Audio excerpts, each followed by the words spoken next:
Right, looks like we have a quorum and that there's no one in the waiting room, so over to you, Great. Judy.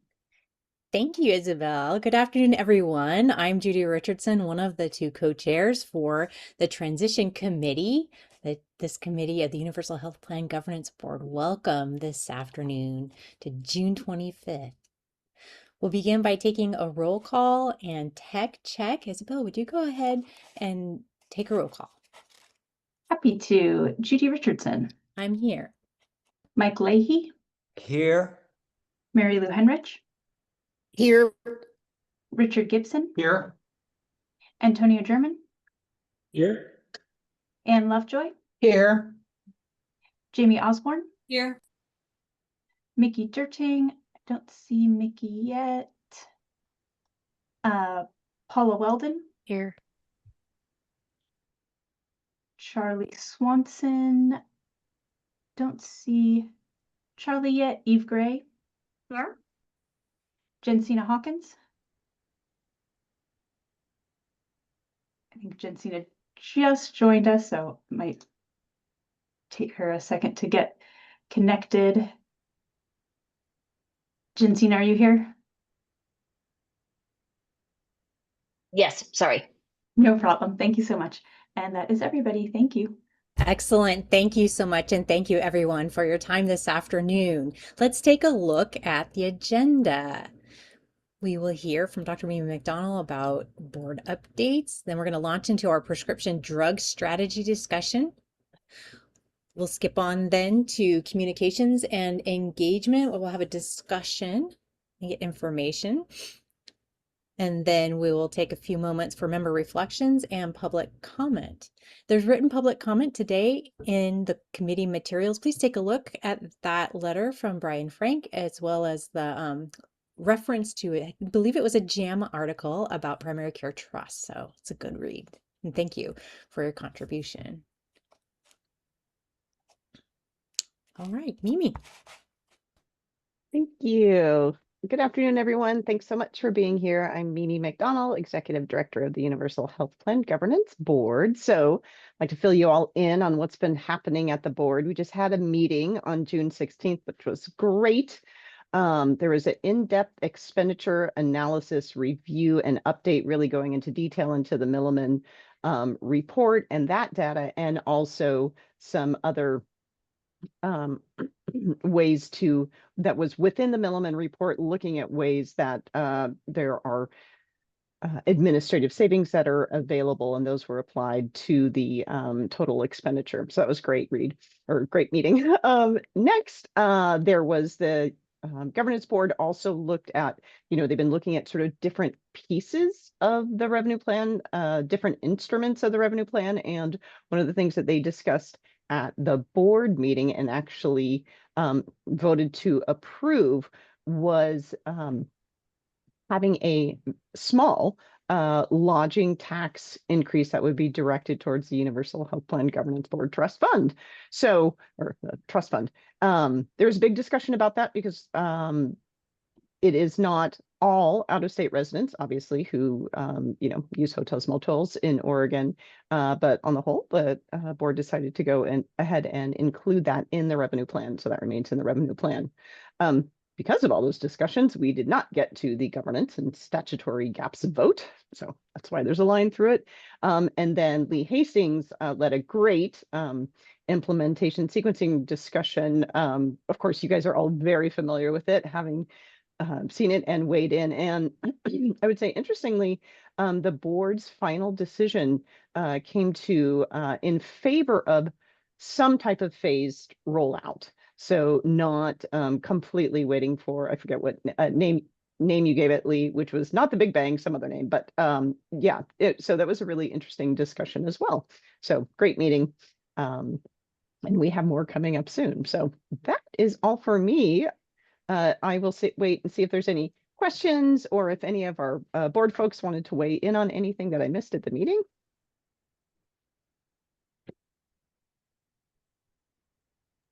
All right, looking good. I will turn it over to Senior Policy Advisor Lee Hastings.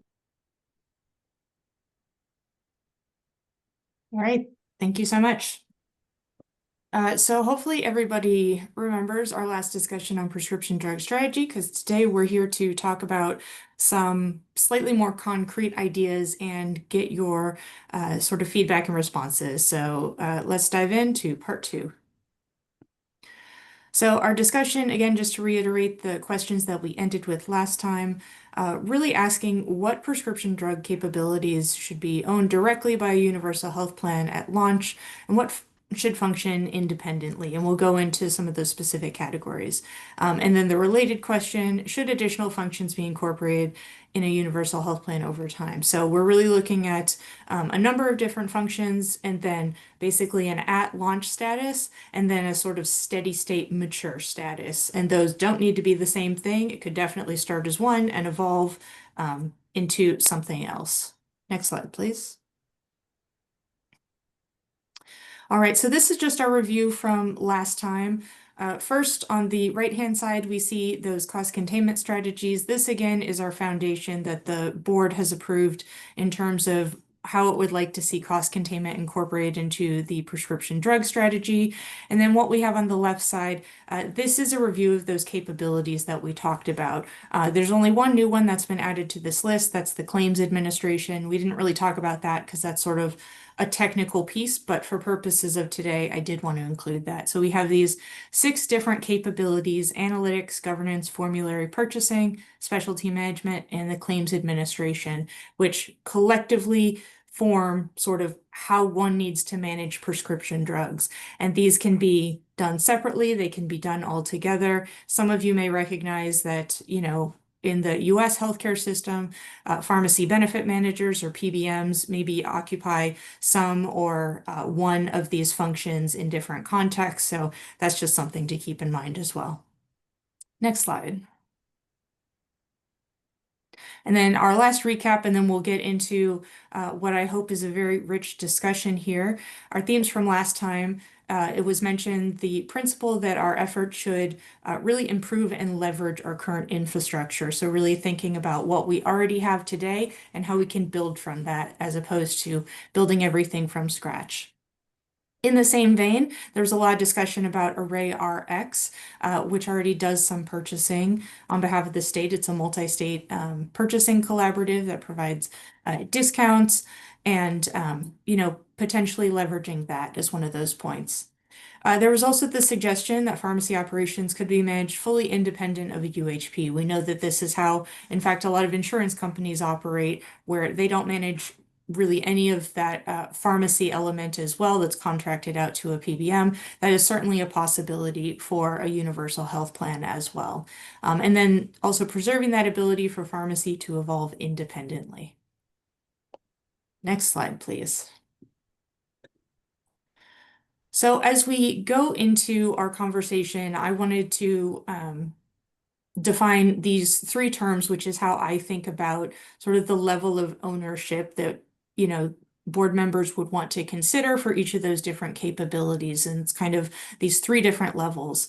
At the highest, there is owning a function entirely. And this, of course, means that the public corporation of the Universal Health Plan would have primary responsibility and would have that internal capacity. So it is not only, directly overseeing it, but it is directly managing the day-to-day work of whatever that particular function may be.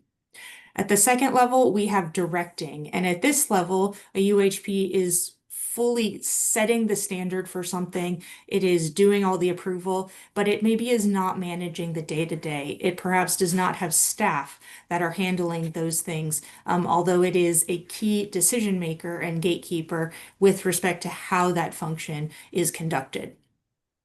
And then finally, we have contracting. And this would be something where essentially all of that work is outsourced to the other vendor. There's probably some oversight. There's certainly alignment with applicable rules and standards, auditing requirements. So this isn't to say there's no oversight whatsoever, but it is saying that there is not that necessarily same level of approval that is required for something that is directed. And you can see on the far left are sort of my recommendations of kind of when we would want to use these different functions. But of course, we're here to talk about these specific ones, so let's get into that. All right, so this is a recommendation summary, and just honestly, it's called recommendation just to give committee members something to react to. We're not tied to this at all. It's meant to be tested and pushed on. I'm certainly not going to be offended, but just to provide a starting point for our discussion here. So again, we have our 6 capabilities listed on the left.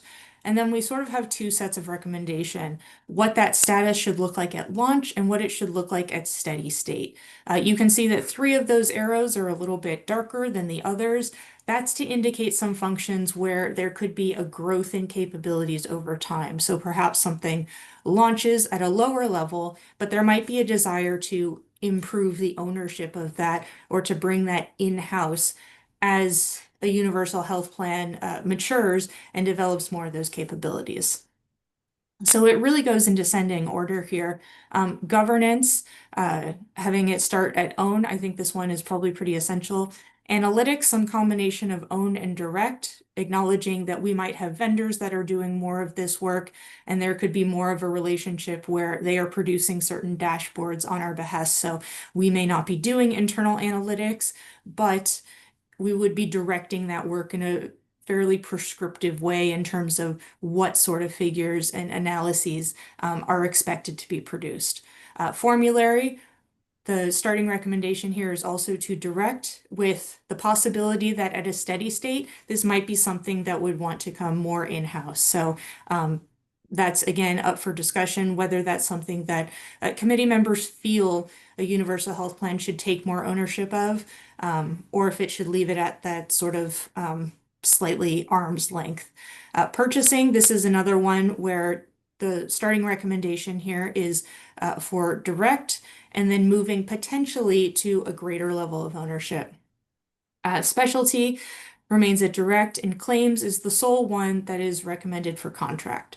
So what we're going to do is we're going to go through each of these different not functions, but essentially the recommendations of ownership, direct, and contract one by one, and we'll pause on each one for discussion. And again, this is a starting point only. You are not going to hurt my feelings. I want the pushback. I want to hear all the different opinions. That's why we're here. All right, so next slide. So just to recap, these are the functions related to pharmacy strategy that our starting recommendation is that a universal health plan should fully own, which is to say, not only is it setting that policy, but it has the internal staff and is day-to-day managing that policy. There are 2 here. The first is analytics and the second is governance. Analytics, the reason being really wanting to have that independent analytic capacity. I think that's essential for some public trust. Noting, however, that contractors might be building tools and reports. They might be in a more direct phase, but wanting to really own that over time. And then the governance, again, I do think that this is just truly essential with respect to having that public accountability and transparency, and really being a responsible steward of the policy authority that the entity has been given. So I'll pause here, see if there are any comments.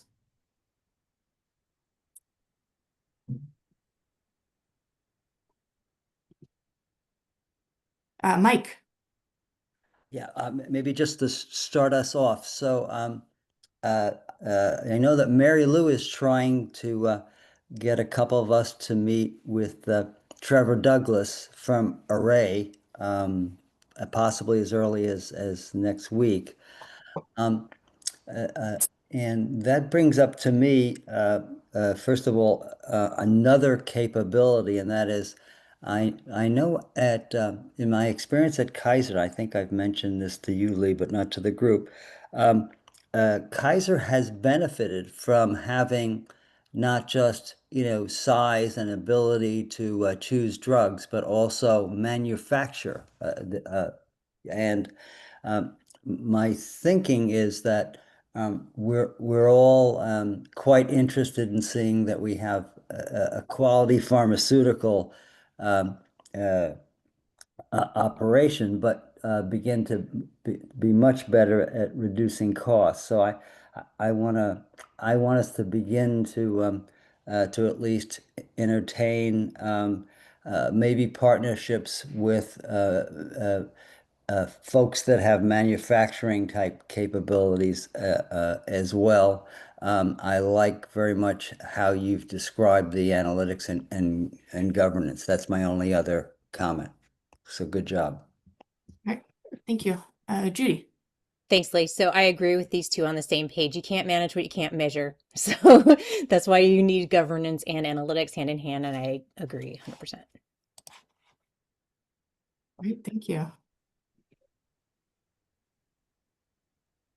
This, Mary Lou, I agree too. And when we get down further into them, I may actually be my overall, without creating 10,000 people in a building somewhere, or whatever, huge staff, because I also argue on the administrative side here of keeping it as lean as we can. But I do believe that pharmacy, the closer we can be to really owning it and running it, the better. And of course, we'll have to hire really competent staff to do that. I just have an aversion to the kind of PBM concept. And maybe I can be changed from that view, but it just feels like it's this, even the words, when I talk to various people, they tell me, well, you cannot compare one PBM to another PBM that, and kind of what's inside that black box is very different in different places, but they all call and label it about the same. So anyway, I'm just, for these two, I certainly agree with you. Tony. Yeah, these all seem very straightforward and support comments already made. I think own for both of these. All right, thank you. Okay, Isabel, I'm actually going to ask you to jump forward 3 slides. Yes, so we'll jump back to the recommendations, but because ArrayRx came up, and I think it probably will with our next discussion, I did just want to touch on a little bit more about what ArrayRx is. Again, it is a multi-state collaborative that Oregon is a member of. It offers a pharmacy discount card and runs a full service PBM that is marketed as 100% pass-through. And it's currently in the process of building a Medicaid fee-for-service offering. Something important to note about ArrayRx, and this is not something I knew until I started to do some research, it really functions more as a contracting platform as opposed to what you would term a fully in-state PBM. So it operates through a network of quite a few different contractors in order to fulfill this role. And that's not to say it's good or bad, that's just an FYI for folks that want us to leverage it, to be aware that this is the functionality that, or this is the mechanism that would be used. So for instance, it currently uses ModaHealth as the administrator, Navitus for its PBM services. It has a whole series of folks that it goes through for mail order, contracts for its utilization management and rebate support, and has another contractor that runs its specialty pharma. So. Thank you, because I didn't know that. All right, now we'll go back 2 slides, Isabel, and I'll stop making you jump around after this. Thank you. All right, so we started with the pretty easy one, I think. This is probably the stickier one. This is that middle category where a universal health plan would be in charge of directing, so setting that policy, being in charge of those essential approvals, but not necessarily maintaining staff, not overseeing day-to-day operations. And 3 of the functions we have placed here for discussion. The first is formulary, and you see that little star because that's one where, I certainly have some curiosity if folks think that this is something that should maybe move towards an ownership over time. Remember, as we're discussing this, we can always differentiate between starting and steady state. That is very helpful for myself as staff. But that formulary and what this could look like is the Universal Health Plan essentially approving the coverage and preference type rules, such as that, preference for generic, but that the contractor might be actually, providing some of that evidence review and of course doing the administration of that formulary. The second area is purchasing, again with a little star or asterisk, to note that this is certainly something that could change over time if a universal health plan did decide it wanted to bring this function in-house. So again, looks similar where a UHP would set kind of the strategy of what that purchasing looks like, trying to consolidate as much of the market as it can to use that leverage. However, it would engage a contractor to actually do that negotiation and administration of what that purchasing looks like. And then finally, under specialty management, this one recommended for direct because it is based on my limited experience, and I'm certainly no expert, but it is a very operationally complex field. But noting that some of those access and cost decisions are really, really essential for a universal health plan to centrally decide, and probably not something that should be fully left to an outside vendor. And with that, I would love to hear committee members' thoughts. I have a question about the formulary, direct versus own. Help me understand, Lee, what you're thinking on, because my gut is going towards own. But I may not have enough information to make that be a good gut decision. I apologize, I keep doing this. I might sneeze while I'm talking. Okay. So the difference would really be having that staff in-house. So there's kind of setting the formulary, and then there's the process of what it looks like to do those reviews and approvals for the pharmaceuticals, and whether that's something that we want the universal health plan to engage in, or to sort of, you know, have a vendor doing on the side in alignment with rules that a universal health plan sets, but they would ultimately be the ones, you know, on a day-to-day basis, making some of those decisions. Okay. Judy, I think you were next. I just have a question, and either you or maybe Mimi can weigh in on this one. So if we thought about the Oregon Health Authority as a model and their use of the HERC, so the HERC sets formulary basically, right? Where's Mimi? She's not on my screen. Talk about the HERC and how it works, and could the Universal Health Plan utilize something like that where it definitely has consumer and public input, but there's specialty expertise that render recommendations based on evidence in the evidence subcommittee. Would that be own, or would that be direct, or how would you consider that? And I'm just going to jump in there and comment that actually I'd love for you to take that. Yeah. So the Health Evidence Review Commission actually contracts out with the Center for Evidence-Based Policy a lot of times to get recommendations. So they too, at Center for Evidence-Based Policy, they're incredible. They do incredible research.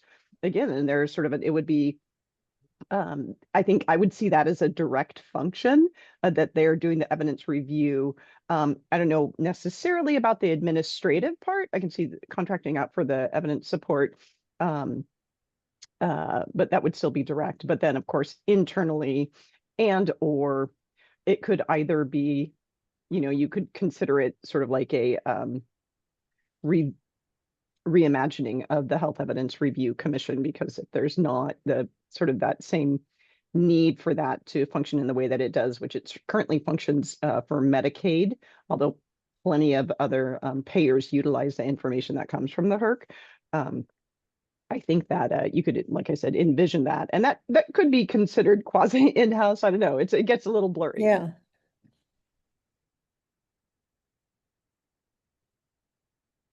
Yeah, thank you for that. Tony.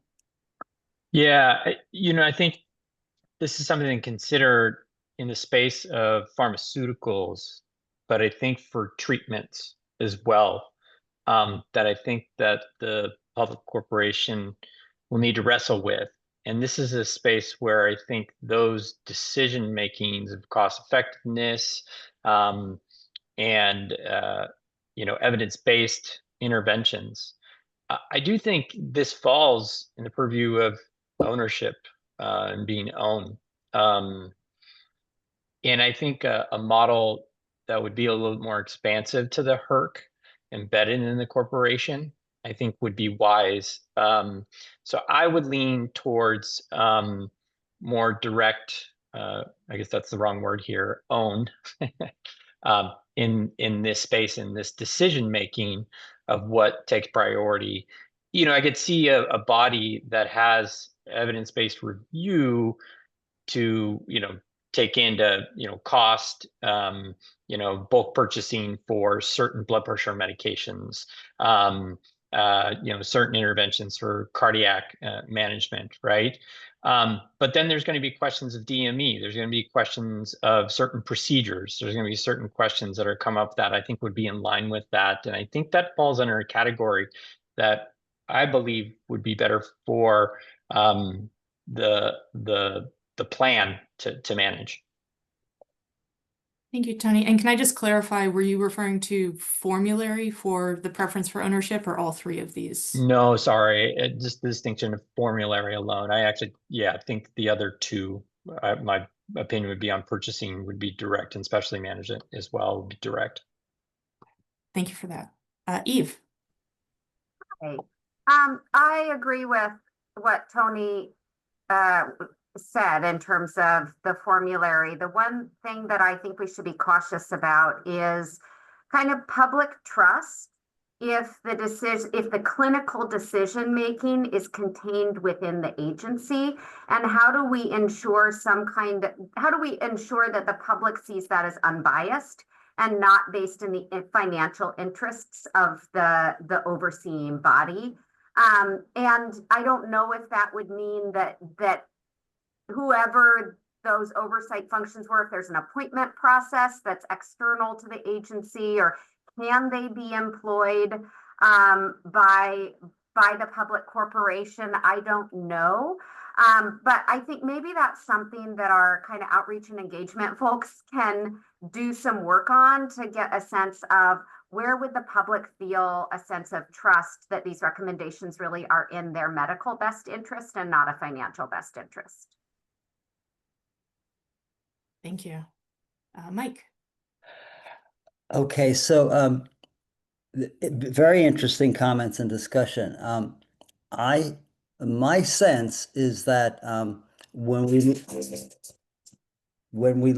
look at kind of best international practice, there are reasons why you want to have within the governance certain capabilities for negotiation. You want the formulary to be inclusive of some level of negotiation. I'll give you examples with, let's say, we're negotiating with Merck, or we're one of the big pharmas.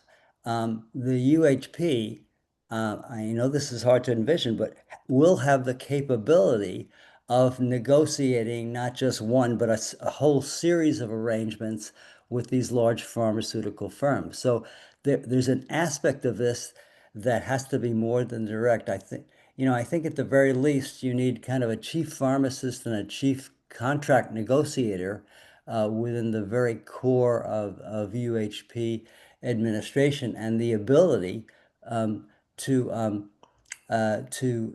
use the formulary as pressure to get the very best financial arrangements. Now, that does not have to conflict with trust, but if we want to, make drugs to continue to be affordable, we need some process that will make both medical and financial aspects of what's in the formulary, as well as if there are other things that might be covered but not be fully paid for. And now I'm really speaking about alternatives for specialty drugs, which is where I think the big financial aspects of this are. So I'm really saying we need to be a little bit. We absolutely need public trust, but this may be a formulary development that's a little bit different than how people in Oregon are currently defining and conceptualizing a formulary. That this is playing negotiation with Big Pharma, okay? Thank you. Mary Lou. Oh, you're muted. I'm sorry. I think that I agree with Eve and Tony and Mike in terms of, I think this is leaning more towards ownership. I guess, Eve, my response would be that the buck stops here.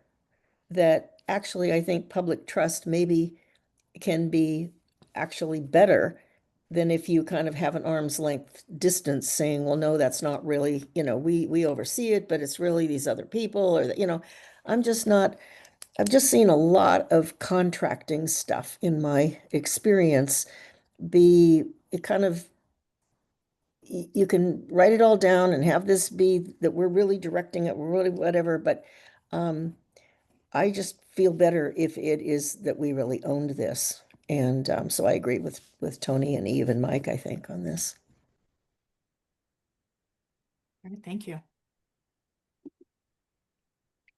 I'm wondering if anybody has thoughts relative to the question of launch versus steady state, because I'm hearing that strong desire to own the formulary, and I'm wondering if it's, as far as a capability, is it essential enough that that is something that should be, fully able to be realized at launch, or something that could potentially be built out?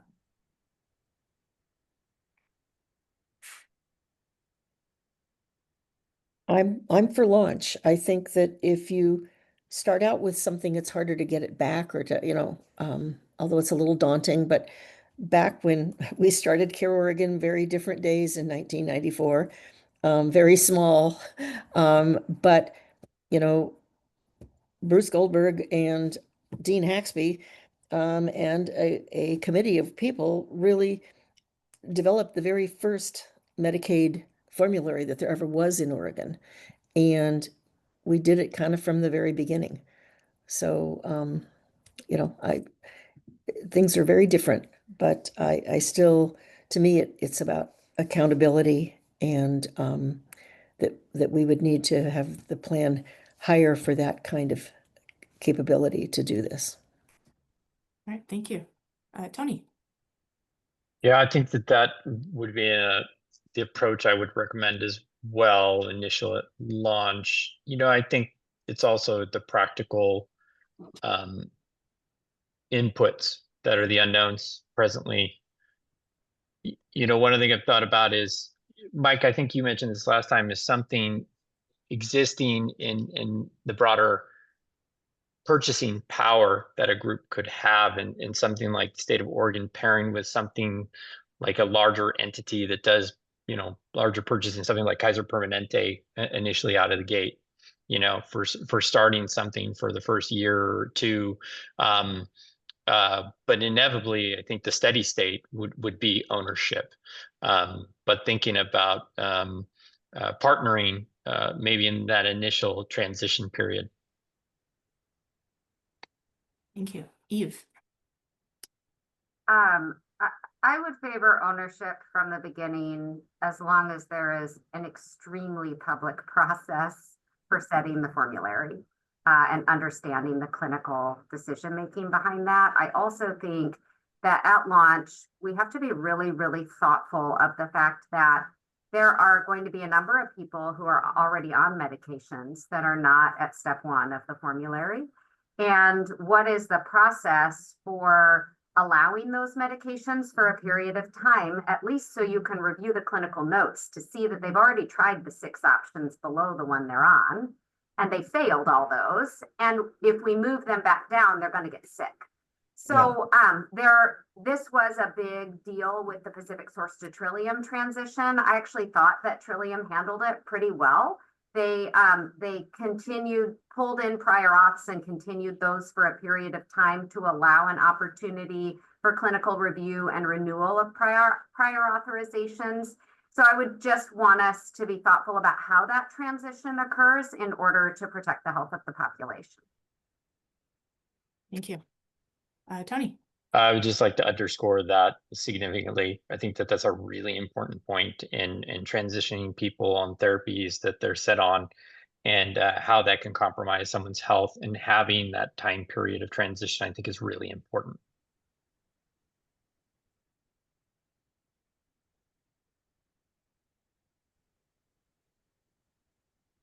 Jamie.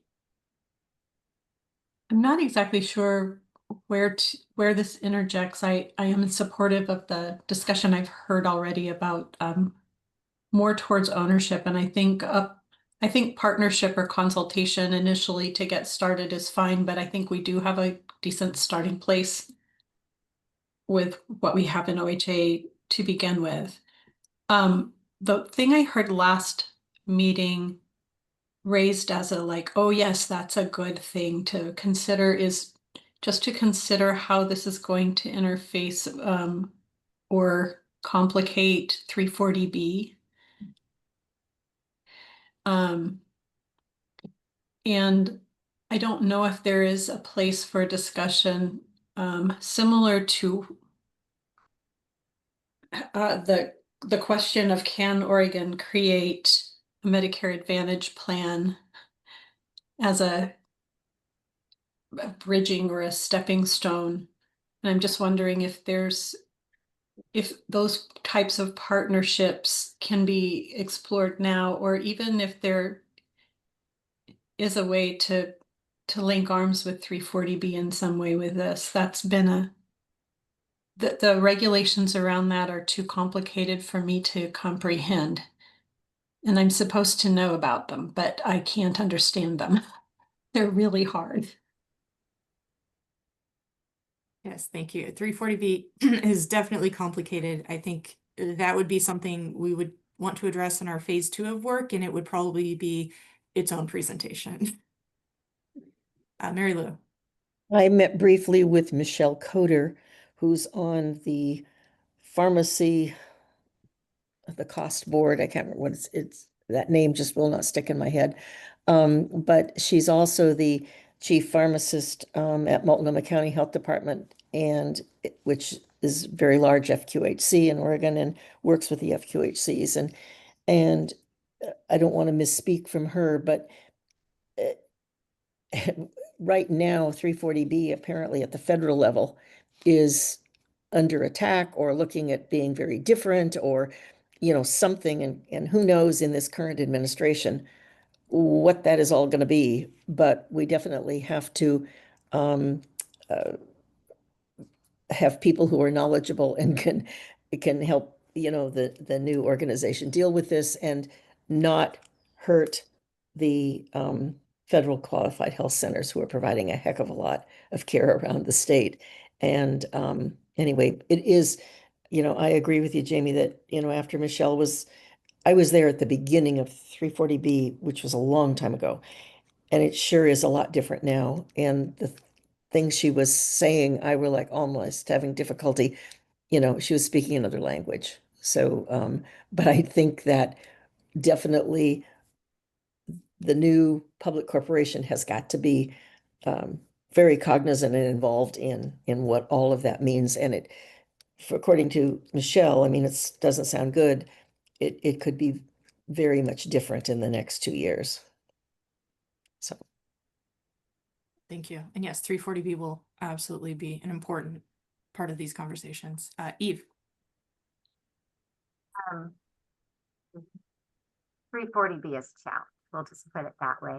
And really kind of a funny financing model. We fund safety net organizations because drug costs are high, right? That's a weird model. And so I wouldn't be opposed to us looking at alternative funding for safety net organizations, right? And I know that we're wanting to pull in as much outside funding as possible. So how do we balance those two things? At what point does 340B become so much of an administrative burden that it's just really not making us excess revenue anymore? There are organizations who are already potentially facing that reality because of how much it costs to administer the program right now, and it's getting worse. But this does bring up what is a parking lot item in this discussion. So I'm just going to say it and know that we'll deal with it later. which is that the model that we're talking about with the universal health plan, where every provider gets paid the same amount for taking care of patients and any patient sees any provider. It's a lovely thing. And yet there's a reason that federally qualified health centers are paid to have a care team model, right? And so we could accomplish that through some sort of differential reimbursement with patient-centered primary care medical home, PCPCH model. So do we go to reimbursement based on PCPCH tiering, which protects the safety net system and that system that provides the additional support to patients who need it? And how do we send the right patients to that level? I So do Eve, think that that's something we haven't covered, but it's parking lot. for sure. let's put a pin in that right there. Yeah, I think I'm just going to interject Chair's prerogative and let's table both 340B and PCPCH reimbursement and stay on task for this. So because we have limited time today and limited time in the committee. Thank you. Yes, and I will just note, yes, provider reimbursement has been covered fairly extensively, but I'm happy to chat with you offline about that if you wish, Eve. Okay, I think we've had a pretty rich discussion here. Let's move forward onto our contracting. And there's just one lonely function that is recommended to be fully contracted out, and that is the claims administration. That is because this is really a transactional element. This is having, highly specified IT in place, and building out that infrastructure independently is something that could be pretty costly. Mary Lou. Did we really settle on both purchasing and specialty management, or did we were talking a lot about formulary, but I just missed, did the other two, are we going with direct? There seemed to be implicit, sort of agreement around that. But if you have a comment on either the purchasing or the specialty, you're welcome to share it. No, I just was kind of focusing on the formulary part, and then kind of like all of a sudden we switched to the next page. That's okay. All right. Thank you.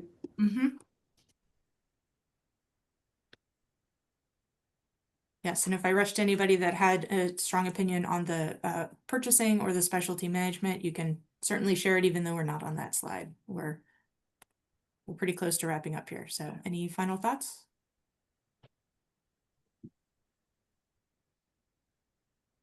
I guess I just know enough to be trouble here. The purchasing part, what is the difference between directing it and owning it? It's engaging in those negotiations. Okay. Well, listening to Mike and listening to some others about this, that, maybe it is, and I'd have to go back to your other slide, that, at launch, we start with direct, but that we move more towards owning it down the road when we have more capability. But I do think that just this whole thing of pharmacy, it is so complicated and so essential, and an increasing cost to the system. And especially as I understand it, I didn't even know, to be very honest, kind of what specialty drugs were when we got into this. I mean, it's kind of a new deal, and these things that are administered at, not, you don't go to your local Walgreens to get them. And so anyway, I'm fine with it. I just wanted to make sure that we had all kind of contemplated that. I appreciate, you double checking me. Great. Okay.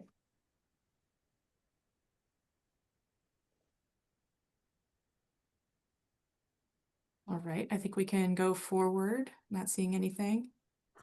And Tony. Well, Lee, maybe could we go back to that claims? Maybe I'm not fully understanding this process actually. What are we referring to claims admin in this context? The sort of electronic passage of, information comes in, it gets approved, it gets, assigned for payment, that sort of thing. So this would be from a direct pharmacy, either like a Walgreens or Walmart or personal pharmacy, and then sent to the public corporation? Or in this instance, it would be contract, it would be a third party that would run those. Yes. That's just one idea.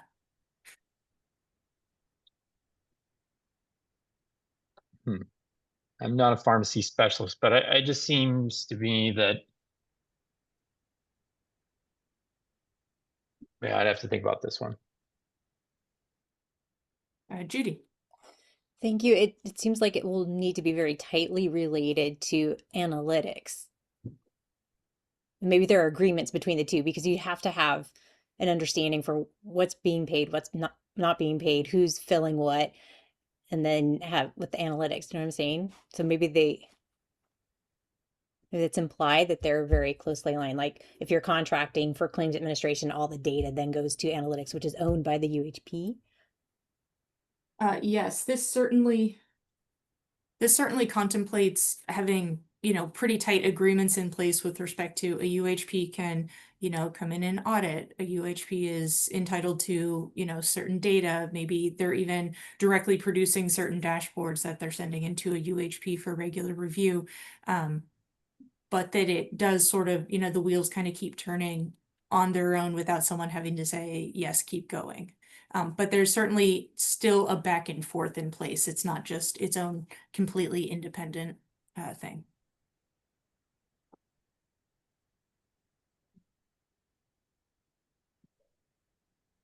Mike. Yep. I just want to agree and build on Judy's comment. I envision that we'll have a health information capability that, and whether or not we use a classical claims administrator, I envision basically we would just electronically pay claims and have an analytics unit that will be looking for unusual patterns, right? So things like making sure that the same patient hasn't gone to 14 pharmacies for X, making sure that certain kind of quality assurance and audit type capabilities that would be within the health information and analytics capability. So I'm assuming we will be entering that world. This is how things happen in some other countries, and again, these are ways to reduce fraud and abuse and other things that we would be obviously concerned about. Thank you.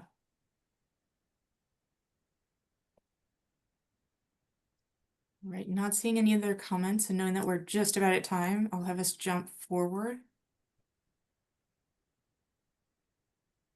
And there we go. I think we have exactly 1 minute on the agenda if anybody does have final thoughts they'd like to share. Otherwise, thank you all for the great discussion. This was very helpful.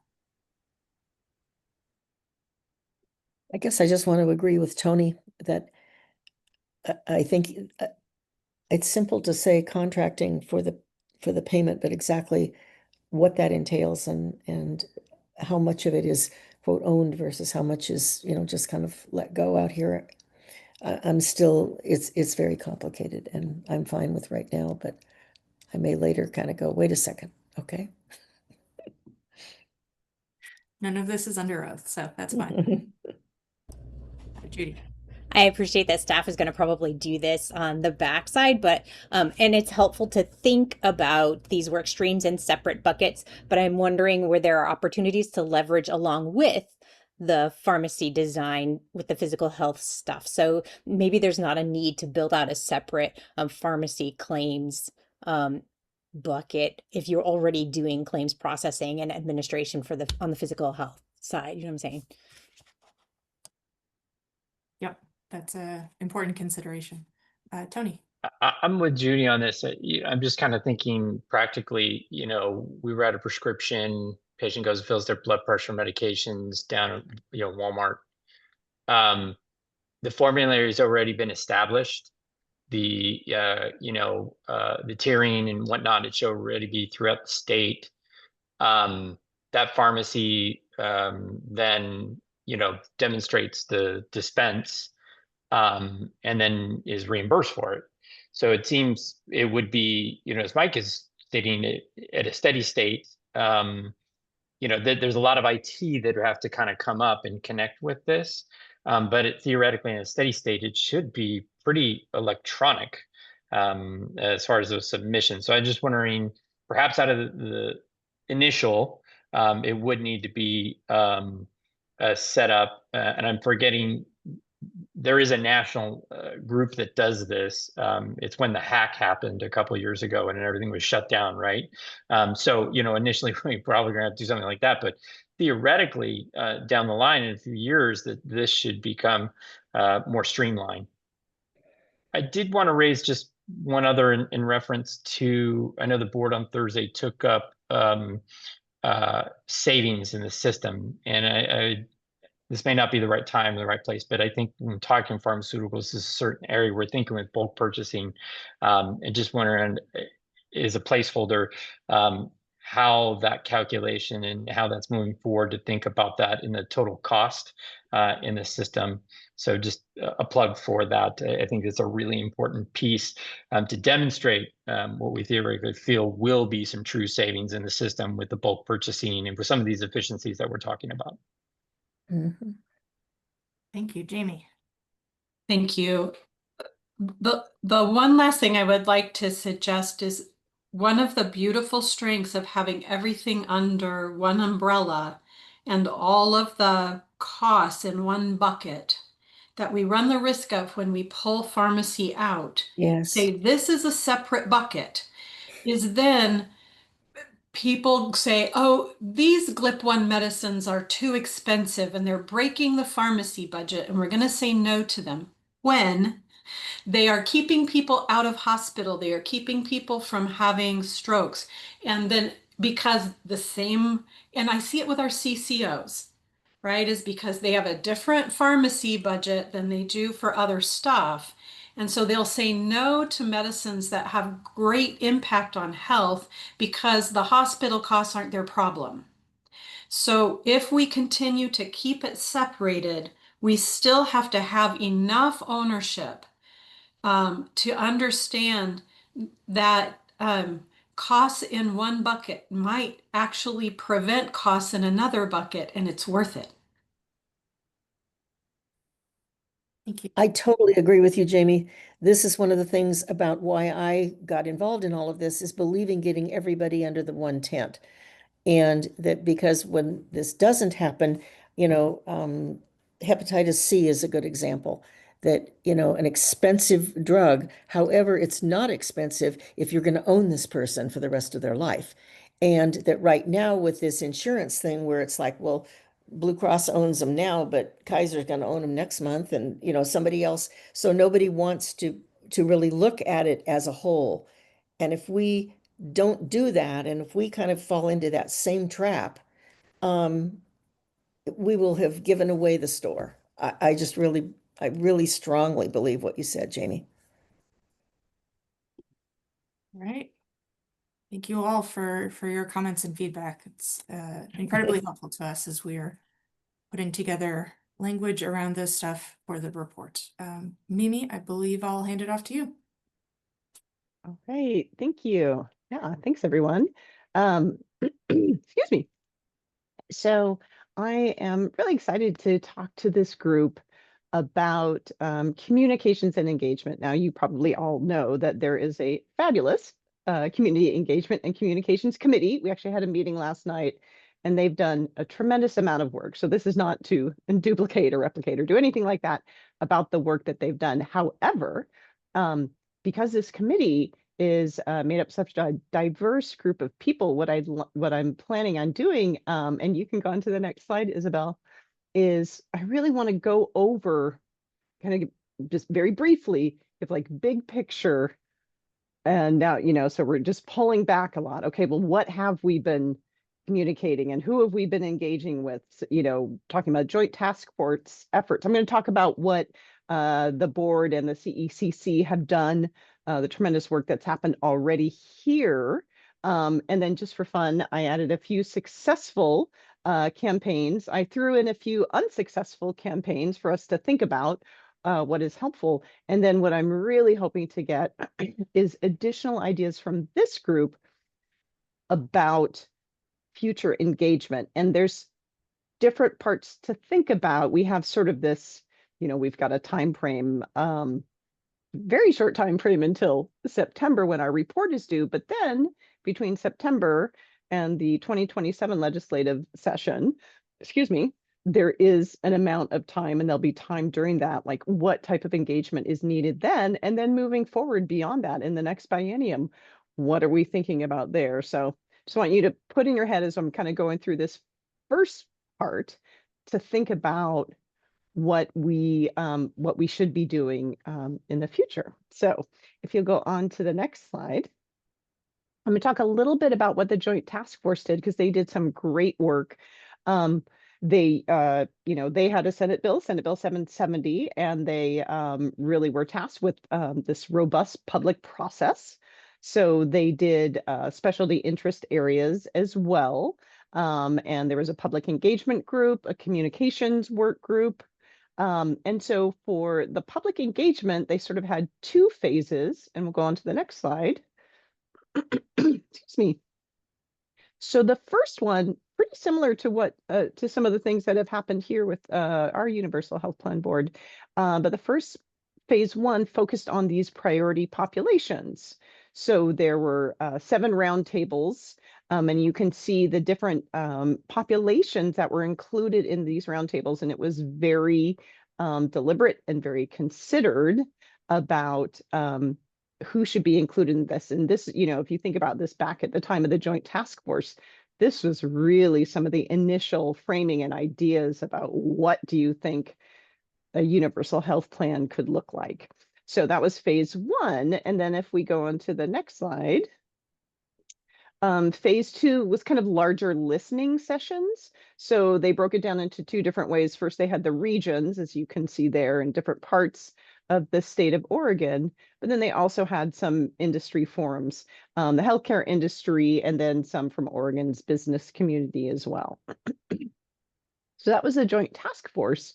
And then if we go on to the next slide, a little humble bragging here about all the work UHP and also the CECC have done. So as you all are very well aware, all of our meetings are open to the public, and we follow public meeting laws, and that's part of the engagement. All the recordings, everything, materials, minutes, summaries are posted. For our board, for the CECC, they have always had simultaneous Spanish language interpretation. And then just recently, in the past several months, we've included that at our board meetings as well. Also, any other language is available upon request. So we want to make sure that that accessibility is there. And for the CECC, our meeting materials are posted in English and Spanish. And again, of course, you guys know this. We ask and are really encouraging of oral and written public comments at all of our meetings. So that's, that's part of the work that is built into this process. Next slide. On top of that, our super hardworking CECC developed a strategic messaging guide, created a 1-pager that really, this was sort of back before we had lots of components that were put together for the proposal. FAQ guide, style guide, PowerPoint presentations, and then public speaking and media support. We had a lot of help too from our consultants from Patty Wentz, as well as Diana Bianco. And then, as you know, we had the CECC focus group efforts. And so this committee itself really helped creating the participant list, who invitations would go out to, the presentation materials themselves, and then also the questions that were asked of those different groups, along with the committee chairs. So we've had a very, very active, and they're still active, CECC. Next slide. And that committee has weighed in on some really great ideas. We have a couple members here on this committee who are members of the CECC. So now we're thinking into the future. Okay, what more can the UHP do about these engagement strategies? So this is where I'd love to hear from you all. So some of the discussion is around types of public surveys. And actually last night at CECC, Warren George presented information from the 2019 really robust survey that was performed about a universal health plan, and some very interesting statistics came out of that. And so I think that's a really something that has definitely been mentioned in a variety of places, that this is very important. Of course, you can't just say have a public survey. You really have to be very thoughtful to think about what kind of questions to ask, what sort of information you're getting, and also the timing of when you would do that.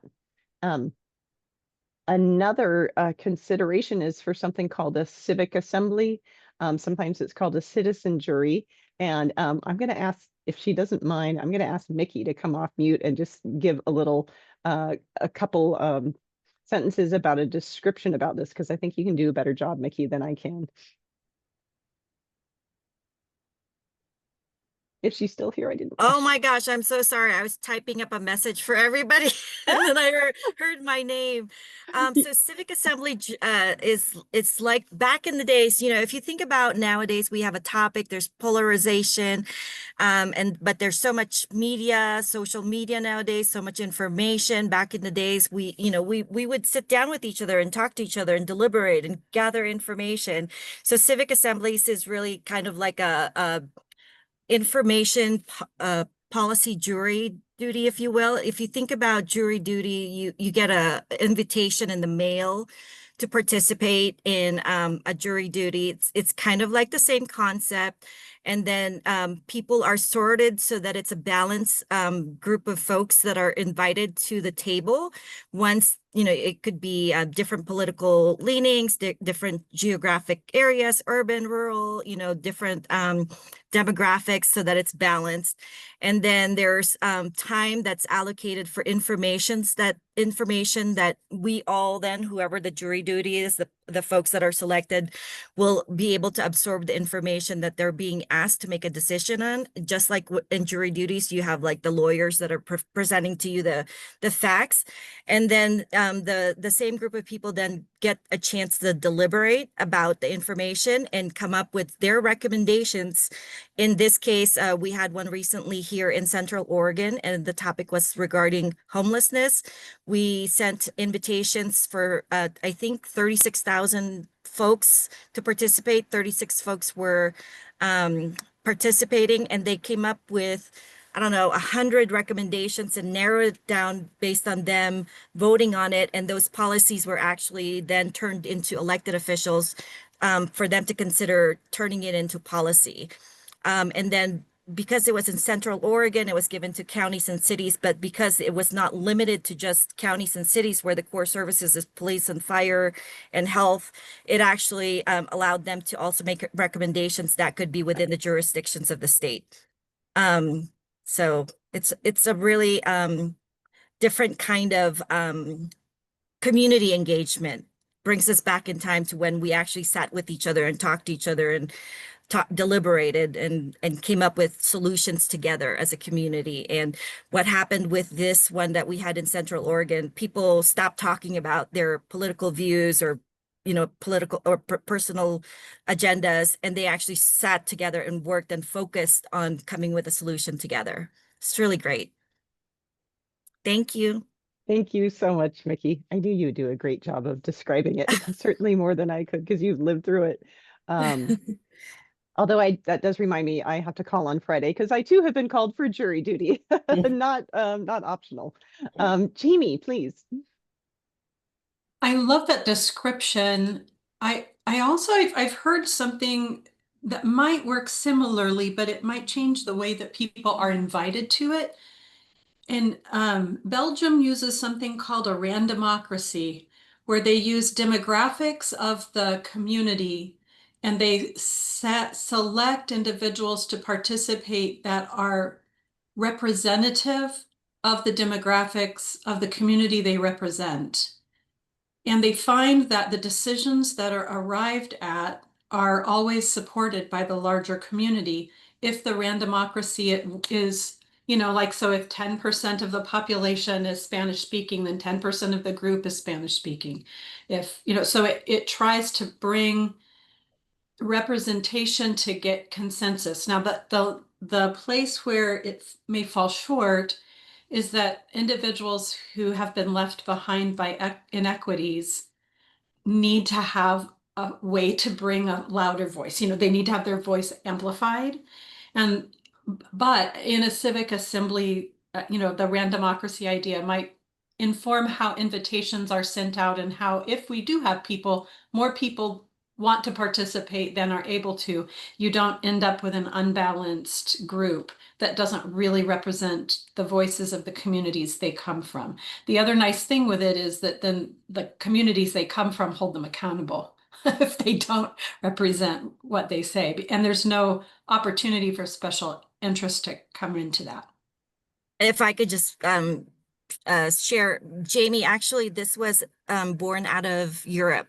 That's where it all started first, and this is probably a model that was copied. And in terms of selecting who's going to be in that group of folks, it's really up to whoever is commissioning it.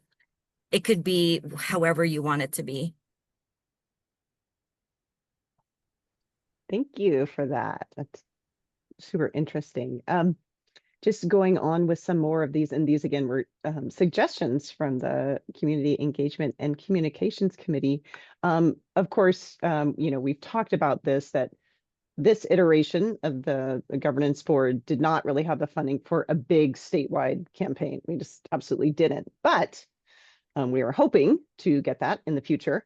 And some of the components of the campaign that they talked about, you know, a sustain multi-channel campaign, plain language, earned and paid media strategy, and then something that's really near and dear to my heart is community ambassador and trusted messenger programs. I mean, people believe, you know, they know who they trust. And I think it's very important to be able to, you know, incorporate that, you know, keep going back to trust, but that is very important. And it really does matter who the message sometimes is coming from. And then also very importantly, I always think about Anne Lovejoy when I think about these things, structured feedback mechanism. So to make sure that you are, one, making sure that people are receiving the information, that you are getting the feedback, and that that the system itself is accurate. Mary Lou. Unmute, okay. One of the things that I don't see included in here, and maybe it's because where I came from to where I am now, there are, you know, at least one really big advocacy organization out there that is also talking about these kinds of things. And I guess I just would like to, Tony's vice president of that organization. And so I guess I would like to be sure that we get these things in sync and that we are additive to each other and that we don't have messages that are conflicting or not clear to people. And so I think that trying to figure out how to work with various advocacy organizations that are trying their best to do this thing too, that we include them somehow in the planning for this. Thank you, Mary Lou. That's an excellent point. I appreciate that. And I think if we go on to the next slide, oh, and then Tony, go ahead. Well, just a comment, I appreciate that. And, you know, there are multiple organizations that are interested in universal healthcare, right? And so certainly, you know, Healthcare for All Oregon is one of the larger ones and the longest duration in here. But, you know, Nurses for Single Payer and a number of different orgs with interest on this. So I think the point is well taken, Mary Lou, just, you know, the collaborative effort. And I think we've had a really great relationship with this board and trying to foster that, but keeping those lines of communication open, I think is most important. Yeah, I definitely appreciate that. Yeah, if you just want to go on to the next slide, I think it just says, oh, yeah, that's right. I forgot. This is one of my favorite parts. I'm going to talk briefly. Actually, did we skip one? I thought I had successful examples. There we go. So I'm briefly going to talk about a couple successful examples. Now, these are actually campaigns where they got people to agree to raise taxes. So it's very deliberate, like, which is, as we know, is a very challenging thing. And I put the links down there. So one was the Massachusetts Fair Share Amendment. So it was in 2022. And essentially, it was an income tax on individuals earning over $1 million annually. It had a very specific purpose to help money would go to public schools, free community college, and local transit. How did they engage people? They had educators, labor groups, big advocacy groups emphasizing fairness and reinvestment. And remember, this is 2022, so it's that, post-COVID land. They also, they highlighted how the wealthiest residents could really contribute meaningfully to some of these statewide initiatives. And from the reading that I've done, this is actually, it's still going strong and people are really are happy with it. There's not a big revolt trying to overturn it. There was another sales tax that passed in Columbus, Franklin counties, very specific, but it increased their local sales tax by almost a whole percentage point, by 0.75. So that's certainly not nothing. And again, they had a purpose very specific for bus rapid transit network enhancements, and they did polling, public information campaigns, voter education, and then they framed it as, essential for community mobility, equity, and sustainability. So those are some of the sort of common themes I would say about these successful examples. Mary Lou. I guess Oregon's example way back for the Oregon Health Plan, and the prioritized list, which is, kind of lost favor over now, but it was a really big deal. And there was a very large statewide campaign that went around the state that had community meetings and did all kinds of input, et cetera. And I know it's been written up, but anyway, that was successful. It wasn't to really raise money as we saw it. But anyway, so Oregon did do that at one point. Oh, yes, absolutely. Well, Oregon has had a lot of success. And then some not so successful ones. So we'll go on to the next slide. So some of you will certainly old enough to remember something called the Equal Rights Amendment. All right, so you would think, of course, in the United States, there would be equal rights between the sexes and you wouldn't really need a constitutional amendment. But there was one and it did not pass, which may be shocking to some people who can't quite believe that, but it's true. So there had been a decades-long effort to have an equal rights amendment. So Constitution to the U.S. Amendment, excuse me, to the amendment to the U.S. Constitution. It finally passed through the House and the Senate in 1972, but in order to get an amendment to the Constitution, you need a certain percentage of all of the states to ratify it. And over the course of 10 years, so definitely formative years for me, between 1972 and 1982, 35 states ratified it. In other words, voted yes, but they needed 38. So actually the amendment never went through. And so, I think to me, I mean, there's tons and tons of things written about it, but I think that in that instance, you think of it sort of, which wouldn't even necessarily have a price tag to it, but really it was this counter campaign, opposition and counter messaging around fears disrupting traditional family roles. And, we can see how things could be similar, or similar things happen currently in what's happening in the states and at the federal level. Yeah, Jamie. Yeah, which brings to mind another really important failure that has a lot of implications for us, which was a national single-payer health plan, which was what Medicare was supposed to have been. And who defeated it was the AMA. And they did the same thing with a campaign to oppose it, saying that it was socialism or communism. And in the late 50s and early 60s, those were high-profile fears. And so I think we need to take a really sobering, deep breath about that, because we should expect that AMA is also going to oppose the idea of a state single-payer system for the same reason it opposed a national one, which is that it threatens the income and special interests of high-earning specialties. And I'm curious to hear what the plans are to engage the OHA and the AMA at this time. And maybe other organizations such as Physicians for Single Payer, to see if we can begin to anticipate and understand that we have to have a campaign that is more clever than what they're going to come up with.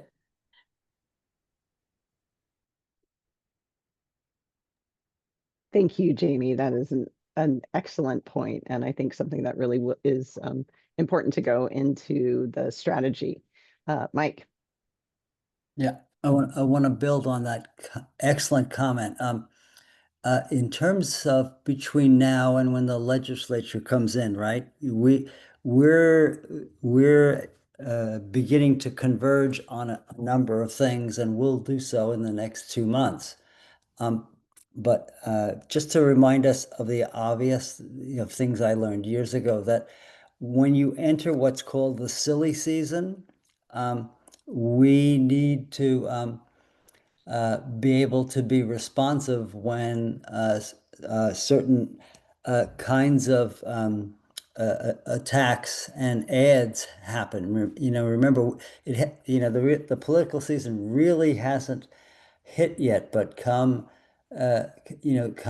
maybe August, but certainly September, it's going to be hitting. So we are going to have to very carefully think through how to engage with a number of people this fall. Our work is not over when we submit a plan in mid-September. There's going to be a lot of work of trying to at least get conversations going in various communities, but quietly, because again, it's the silly season in September and October before the election. Yeah, thank you, Mike. Richard, and then Eve. One of the overriding challenges that I see to the whole community engagement is, what do we do with the feedback? Like right now, we're reluctant to put too much out there because we haven't made final decision yet, which is fine. There's a lot of decisions to make, but then we're starting to get some feedback from some organization like HCO that, for example, and I don't want to speak for them because I'm not an expert, I'm not a member, but that, for example, it's too complicated. And so question, we get that feedback, but then can we change it? And does that hurt our trust or our reliability if we go out there and say, here's our plan, we get feedback that it should change, and we get a lot of feedback, then we come back and it's changed, and they said, well, I thought you thought that. Well, we get anchored to some unfavorable aspect of it, and maybe Mickey or other experts in the field know how to manage that. I don't have a sense for it. I mean, I have a sense for the content of the decision we have to make, but I don't know how to roll it out, get the feedback, change it, and still maintain the trust and the momentum. Thank you. That is an excellent point. Thank you so much, Richard. Eve. Kind of highly related to what I was trying to get to earlier, is this concept that there's a legislative process that we have to get to before we get to the voters more broadly, right? And there are very powerful interest groups who have the ear of legislators. And if we cannot help those interest groups, safety net clinics being one of them broadly, but if we cannot help those interest groups see how they fit into the model of the future in a successful way, where we have identified what their concerns are and addressed those, then they have the ability to shut this down before it ever gets to the people. So I think we do have to do some engagement of industry groups who are impacted by this potentially, and help to do the back and forth to build this model in such a way that they understand how this won't be the end for them, and that they will survive into this next iteration. And that ultimately bringing everyone together will help us as we move forward. Thank you so much. It's great. Tony. Yeah, I love this rich discussion, and I think I want to piggyback off of what Richard was commenting on. I've envisioned the Universal Health Governance Board to be a technical advisory group to do the homework, do the investigation, run the numbers. And it's done a great job, but it's answered a lot of tough questions. A lot of tough questions still remain. And I think what we're seeing at this point is there is some feedback coming in. I would highly encourage the reflections and that feedback and being incorporated into the plan. Some of that has been, let's take the example of simplicity in considerations of the revenue structure and the tax plan. At the same time, I would caution the governance board to be too political in this. I think it needs to take into account the broader stakeholders, but there are so many stakeholders across the state that it will not meet the mark. I will bet dollars on that to appease everybody. But I do think some larger groups would be wise to be checking in with. I'll just put my hat on for Health Government. We have tried to facilitate that and bring that and serve as liaisons to empower the broader public to know where these forums are, the public meeting laws, and contribute testimony and bring that forward. And that's really what we carry. When the report is complete, we are going to pick up the baton and work on that campaign to get this across the finish line. So, but I think that the input on the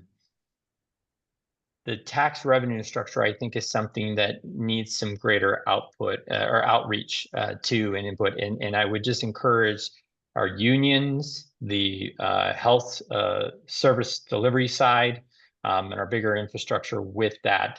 Because I've seen some of that, but I think it needs to be more robust with that. And I think to Richard's point is, in order to get it through, it has to be palatable to those groups. And to Eve's point, if it's not, it's dead on arrival. Thank you. Mary Lou. Served on the Revenue and Finance Committee, which is where I think the tire hits the road here. I think there are two really difficult philosophical things that we're struggling with. One is equity. Our current system is terribly inequitable. I think everybody agrees with that. But to come up with a revenue strategy that is simple, it really continues off, at least as much as we've argued and discussed it, with inequities. So I think the more complexity that some are saying it's too complex is really an effort to move towards an equitable system. So, and capture, there's just so many pieces. And so I get confronted with this a lot of times. Well, can't we just have a simple, straightforward tax that's tiered by, poor people this, middle people that, and rich people that, and get on with it? But that really doesn't take care of the inequity that exists now. And so I think it's that balance. And I'm listening, and we're still struggling with, and some of it is maybe how to message it in a simpler way. But anyway. So just as a matter of a time check, I'm going to bring it back to Mimi. Can you wrap up with this discussion? Because we do have one public commenter. Oh, yes. Thank you so much. Yes. So just very briefly, that actually should be the Pine Tree Power Campaign. Why did it fail? They got outspent 40-1. So something to think about, which is a little bit depressing, but is real. So next slide. Thank you, Isabel. So again, there's already been a great discussion. Any thoughts you have, any ideas, anything, please send them along. I think that's what's been so great about having the community engagement and communications committee group, but then this group brings a different sort of lens to things and different focus areas. And so I'm just so grateful for all of your work, and keep it coming is what I would say. All right, back to you, Chair Richardson, co-chair. Thank you. And Isabel sent me a note that the person who signed up for public comment has not joined the meeting today. Mimi, can you take us on a quick look ahead for the next two meetings, if possible, at least about Yes, I can. The 9th? Yeah, thank you. All right, we'll go one more slide. Just as a, to let this committee know, the July 9th meeting, which would be the one that's in 2 weeks, is actually going to be deferred. And the content of that meeting is going to be deferred to July 23rd. There's been a special board meeting that's been added to the docket on July 9th. And between the work that we have to do to get that board meeting and then just the content and the information coming back from that meeting, we thought that it would be better to push things forward move the content onto the July 23rd. If we need to, for those who are available, we may be able to like extend the time if that is something that it looks like when we can get into that. But so what this means is you are off the hook for July 9th. If you happen to have the opportunity though, to tune into the board meeting, it's going to be a great one. It will be on July 9th. It's virtual only and it's 8 to 10. And we will be talking about revenue and taxes and what it will look like. So I think it's going to be a great meeting with a lot. We'll have help. We hope we will have the report from the Legislative Revenue Office, or at least the beginnings of the report from the Legislative Revenue Office that has to do with the revenue plan. Then moving on to July 23, which will be our final meeting for this committee. Going back over again and really trying to formalize what we're looking for in an IT blueprint or an IT strategy. And then Lee is going to present on and get people's feedback on phase 2, meaning what we hope will be a Universal Health Plan Governance Board that exists into the 2027-2029 biennium. So we'll be getting feedback on that. Thank you, Judy. Excellent. Thank you. Yeah, it's hard to believe we've put in a lot of work, and I want to extend my gratitude again to this whole crew and to staff supporting this work for your thoughtful comments that I know Isabel and Lee are quickly recording down and iterating on the plan as this train is barreling down the tracks. Jamie, you made a comment. Do you want to just unmute? This is the last few minutes for committee discussion. Thank you. I just, the public comment, the written public comment asked that this transition committee reconsider the idea of a primary care trust.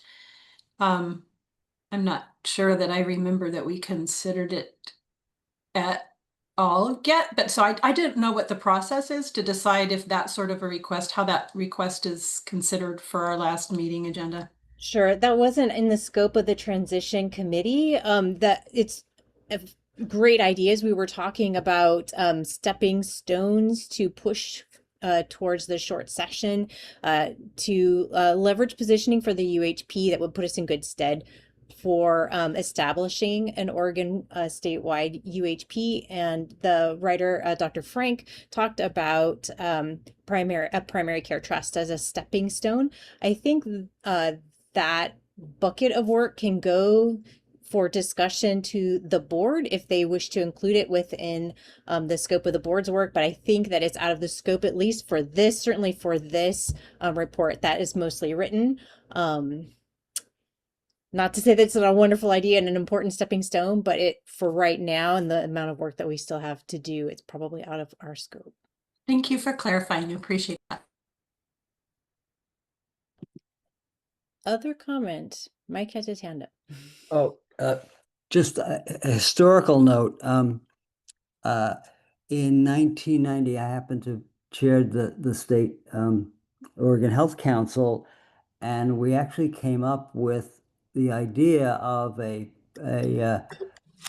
essential benefit, which basically was going to be primary care. So like you, when I read this comment thing, it brought me back to an idea that clearly we can eventually consider, which is there an additional stepping stone that's practical before we actually do bigger rollouts, just like people are considering putting all the pharmaceutical budgets under that are currently in CCOs to aggregate them. So there are a number of these ideas that aren't necessarily aren't the scope of the transition committee, but that we obviously will have them in parking lots that we can potentially look at later this year or next year. Thanks, Mike. This brings us to time. Is there anything else hanging out that anyone needs to put on the public record before we adjourn? Thank you all. Hope to see you at our virtual board meeting, and if not, then on the 23rd. Take care. We're Thanks, adjourned. everyone. Thank you, bye.